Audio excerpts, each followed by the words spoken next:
Satu negeri yang sedang berada di tepi jurang kehancuran bagi mereka yang pesimis, atau satu negeri yang sedang berada di titik harapan ujung pena sejarawan yang sedang menulis arah sejarah bangsa bagi mereka yang optimis. Langkah-langkah kehancuran sedang mereka tapaki, kata mereka yang memandang dari luar. Kebangunan bangsa sedang dimulai, kata mereka yang di dalam. Mata uang negara semakin hari semakin tergelincir, inflasi semakin menjadi-jadi. Di sisi lain, masyarakat mulai mandiri terutama di pedesaan. Mereka membangun ekonomi mereka sendiri. Mereka tidak peduli lagi dengan kebijakan pemerintah yang sulit menyentuh keadilan.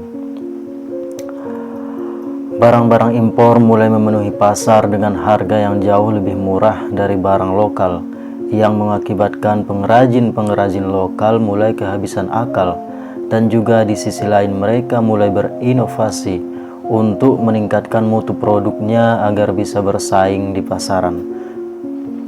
Begitulah kondisi yang sedang dialami suatu negara antah berantah dengan bangsa yang besar. Halo, Pak Roy, selamat siang. Panggil si Pardo mengetuk pintu rumah dosennya. Pardo, silahkan masuk. Ada perlu apa? Tanya Pak Roy.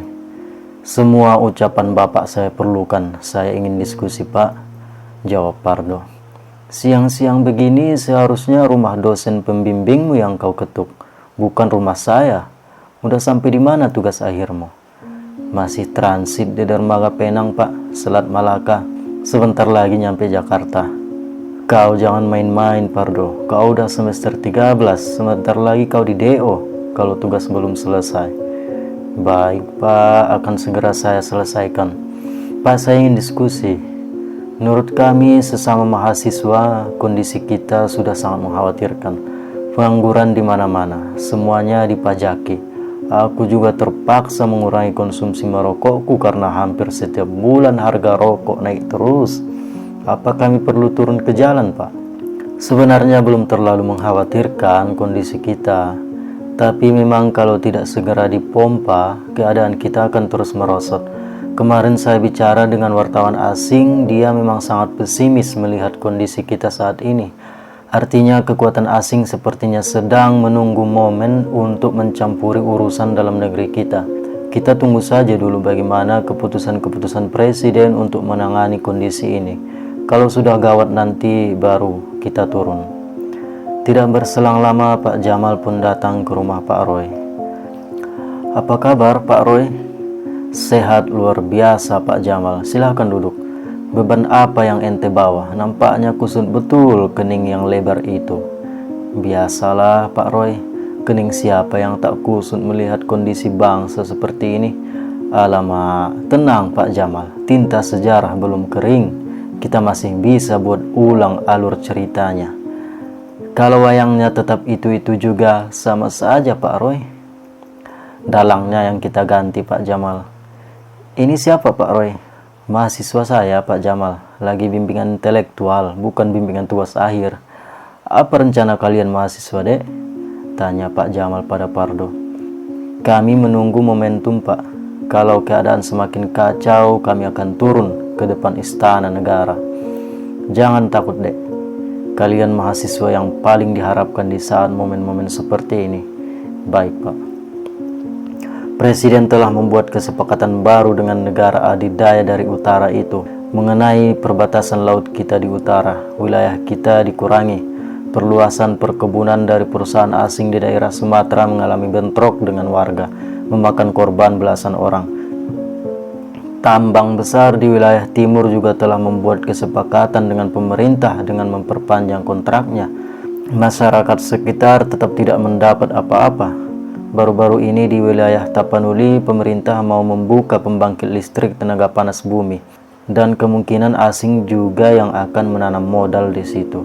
Sempat bentrok antar masyarakat setempat dengan aparat. Dalam kasus itu saya tidak tahu apakah masyarakat yang kurang cerdas atau pemerintah yang terlalu memaksakan diri. Skenario macam apa ini Pak Roy? Apakah kita akan menjadi bangsa yang terusir dari tanah moyangnya sendiri nanti? Gumam Pak Jamal.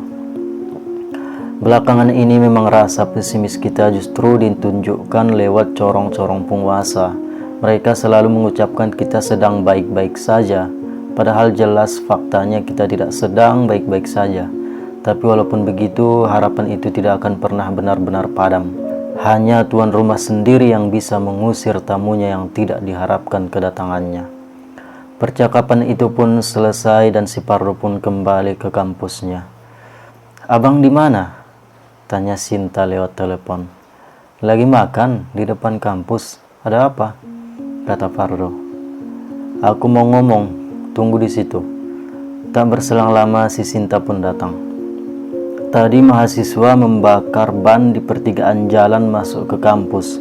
Abang yang suruh mereka?" "Tidak, abang tidak tahu itu." "Bagaimana tidak? Abang ketua BEM. Bagaimana ceritanya abang tidak bisa tahu itu?" "Abang tidak tahu kalau mereka membakar ban. Yang kusuruh mereka membakar mobil butut yang sudah parkir lama yang di depan gedung rektorat itu." "Astaga, ya Allah. Sudahlah bang, cukuplah masa baktimu itu. Jangan terlalu nekat. Kapan lagi abang tamatnya? Gak usahlah ikut-ikutan lagi. Daripada jadi pengecut, aku lebih baik nekat sampai akhir hayat." "Ya sudah, terserahlah bang. Kuliahmu kok. Tamat-tamatmu untuk kebaikanmu juga." "Ya sudah, siapa peduli?" "Oke, ya sudah. Aku gak perlu peduli lagi kalau begitu ya." Gak perlu peduli berarti gak perlu ada hubungan lagi kalau begitu." "Terserahmu." "Baik bang, kalau begitu. Ini terserahmu ya, bukan terserahku." Laki-laki memang sering dihadapkan antara memperjuangkan kemanusiaan atau memperjuangkan asmara, dan si Pardo memilih untuk memperjuangkan kemanusiaan. Seminggu kemudian terjadi bentrok antar mahasiswa dengan aparat di Surabaya. "Bagaimana ceritanya itu?" tanya Pardo pada sahabatnya Erik. "Karyawan menolak di PHK, mahasiswa ikut turun ke jalan," kata Erik. "Beritanya belasan mahasiswa terluka," kata Pardo. "Benar bang, awalnya ada satu mahasiswa yang dipukul sama aparat. Kemudian mahasiswa marah, belasan orang yang terluka dan ada juga yang diamankan polisi. Apa tindakan kita bang?" tanya Erik. "Kita tunggu dulu bagaimana respon istana," jawab Pardo. Besoknya respon istana cukup mengejutkan mahasiswa. Mahasiswa dianggap bertindak arogan. Aparat telah melakukan tugasnya sesuai dengan aturan. Mahasiswa dianggap melebih-lebihkan persoalan dan memperkeruh keadaan. "Sepertinya pemerintah sedang mempermainkan api," kata Pardo di depan teman-temannya. "Kapan kita turun bang?" tanya salah satu temannya. "Apakah bisa dibikin pertemuan segera antar mahasiswa dari berbagai kampus?" tanya Pardo balik bertanya.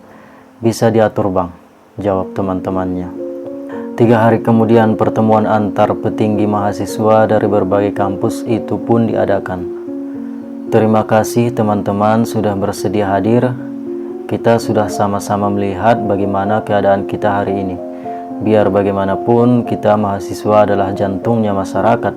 Nasib bangsa ini ada di tangan kita. Kita yang akan menulis sejarah kita sendiri." Kesediaan teman-teman untuk hadir di sini juga menandakan betapa mirisnya kita melihat keadaan bangsa kita belakangan ini. Dari zaman ke zaman, kekuatan pikiran dan akal sehatlah yang pada akhirnya mencapai puncak peradaban. Dan itulah alat kita. Pada saat-saat tertentu, senjata memang dibutuhkan dalam pertempuran. Tapi hari ini, kita tidak sedang melawan bangsa lain yang sudah menenteng senjata, tetapi melawan bangsa sendiri yang telah kehilangan akal dan nuraninya. Akal harus dilawan dengan akal, dan sekarang saya persilahkan teman-teman untuk mengeluarkan pikirannya masing-masing, kata Pardo membuka acara pertemuan itu. "Saya ingin bicara ke inti persoalan. Kira-kira seminggu yang lalu terjadi bentrok mahasiswa dan karyawan dengan polisi di Surabaya. Dan kemarin kita baru mendengar juga kejadian yang sama terjadi di Makassar. Dan memang banyak yang mengalami luka-luka termasuk dari pihak aparat sendiri. Saya pikir kita telah terlalu membesar-besarkan keadaan. Belakangan ini sebenarnya secara umum tingkat kesejahteraan masyarakat meningkat. Perekonomian juga perlahan mulai naik. Tentu ada kekurangan-kekurangan, tapi kekurangan itu bukanlah sesuatu yang fatal. Singkatnya, menurut saya kita tidak perlu melakukan tindakan-tindakan yang ujung-ujungnya merugikan pemerintah dan juga merugikan kita sendiri. Tidak ada yang salah dengan tindakan yang diambil aparat terhadap mahasiswa kemarin. Mereka hanya berusaha untuk mengamankan keadaan, ujar seorang utusan mahasiswa dari Kalimantan Barat.